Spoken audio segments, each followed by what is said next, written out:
ত্রয়োদশ জাতীয় সংসদ নির্বাচনকে কেন্দ্র করে টাঙ্গাইলের দুটি আসনে গণভোজ আয়োজনের দায়ে বিএনপি প্রার্থী ও জামায়াতের নেতা কর্মীদের জরিমানা করা হয়েছে। বুধবার ভ্রাম্যমাণ আদালত অভিযানের মাধ্যমে এই ব্যবস্থা গ্রহণ করে।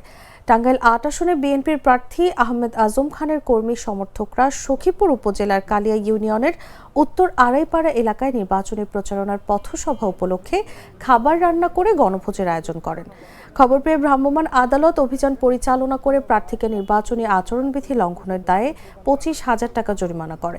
উপজেলা সহকারী কমিশনার শামসুন নাহার শিলা জানান, এই ধরনের অভিযান অব্যাহত থাকবে। অপরদিকে টাঙ্গাইল 6 আসনে আচরণবিধি লঙ্ঘন করে খিচুড়ি ভোজ আয়োজন করায় জামায়াত ইসলামী কর্মীদের 20,000 টাকা জরিমানা করা হয়। দেলদুয়ার উপজেলার দুল্লা বাজারে অভিযানের সময় জব্দ করা খিচুড়ি স্থানীয় এতিমখানায় বিতরণের নির্দেশ দেওয়া হয়। এর আগে মঙ্গলবার একই অভিযোগে স্বতন্ত্র প্রার্থী সালাউদ্দিন আলমগীরকেও 20,000 টাকা জরিমানা করা হয়েছিল।